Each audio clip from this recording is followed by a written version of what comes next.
E a segunda ideia está aí, é que esse movimento põe categorias que são específicas, que são categorias que não valem para todos os tipos de ser.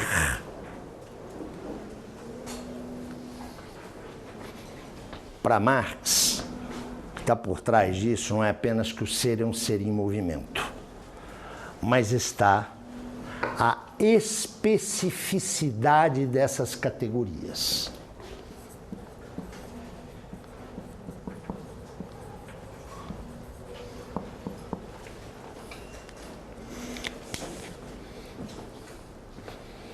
Vamos lá ver.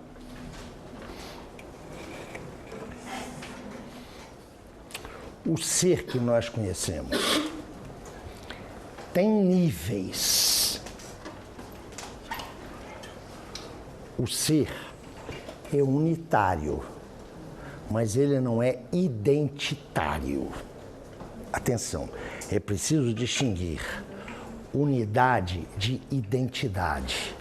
O mundo, tal como nós o conhecemos, é uma unidade, mas não é uma identidade.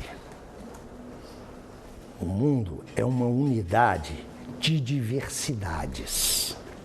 O ser que nós conhecemos se mostra em pelo menos 3 modalidades. A primeira modalidade é o ser inorgânico. Característica desse ser: ele não se reproduz. Peguem, por exemplo, o mundo mineral. Uma das características centrais do mundo mineral é que ele não se reproduz. É aquele ser que lá no curso primário os professores diziam para a gente que era o ser inanimado. Lembram-se? Isso é um nível do ser, mas isso não esgota o ser. Há um segundo nível do ser, que é o ser orgânico, que é aquele ser que se reproduz e que, por isso, é de muito maior complexidade que o ser inorgânico. E uma terceira modalidade é o nível de ser, que supõe as 2 primeiras, mas não se identifica com elas. É o ser social, esse ser que está aqui, ó, que se expressa em cada um de nós, que é, atenção, infinitamente mais complexo que o já extremamente complexo ser orgânico.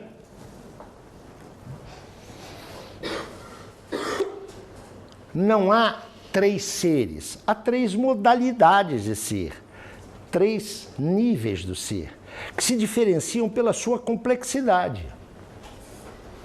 Mas o ser social de que vocês são portadores depende dessa, permitam-me a expressão, infraestrutura orgânica.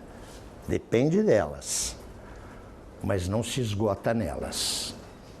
Nós temos uma qualidade que não existe na natureza, orgânica ou inorgânica: a sociabilidade. A sociabilidade depende da estrutura orgânica nossa, que por sua vez depende da natureza. Estrutura orgânica que é parte da natureza, mas que não se reduz à natureza. Mas notem, cada um desses níveis tem uma dinâmica que lhe é específica. E se eu translado, se eu transfiro a legalidade de um para outro, esse é um procedimento epistemologicamente ilegítimo, e que frequentemente tem implicações políticas muito claras. Olha cá, eu vou dar o exemplo dessas implicações políticas apelando para um lugar comum absolutamente falso.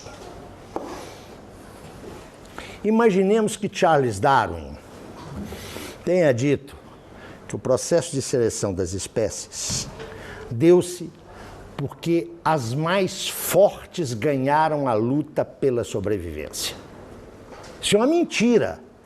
Charles Darwin não põe na guerra entre as espécies nenhuma ênfase. O que Darwin escreveu é que aquelas formas vivas com maior capacidade de adaptação são as que sobrevivem. Mas vocês sabem que de uma simplificação do pensamento de Darwin surge aquela ideia segundo a qual os mais fortes é que triunfam. Nós vamos admitir, atenção, até que isso fosse verdade. Não é. Pobre Charles Darwin já foi suficientemente vilipendiado. Mas vamos admitir que seja verdade. Eu não posso estender isso para a vida social. Porque a legalidade da vida social, legalidade não é no sentido jurídico, das leis, que é diferente da natureza. Mas quando eu faço essa extensão, eu justifico claramente o colonialismo eurocêntrico sobre as suas periferias, não é? Olha a implicação política. Pensem nas políticas de eugenia. Agora vocês, por favor, não precisam voltar ao fascismo, não.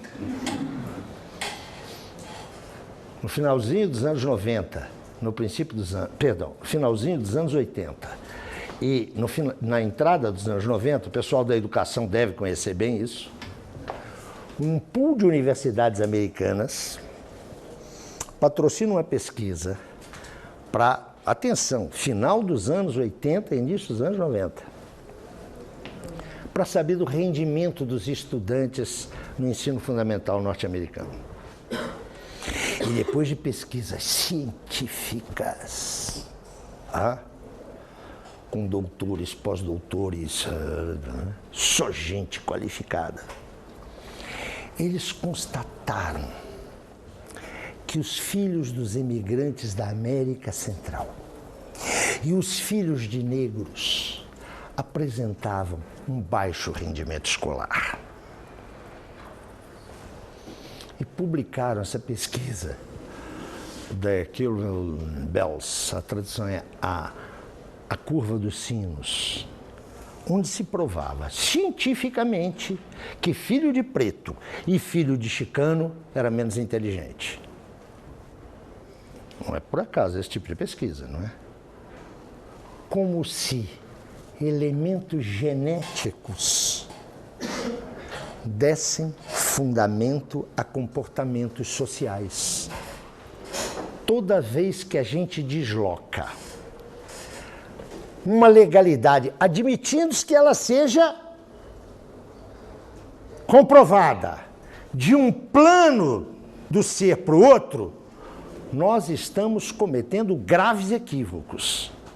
Há categorias, e agora mesmo vou dizer o que é uma categoria para Marx. Há categorias que são específicas desses níveis de ser. Um último exemplo para clarificar isso.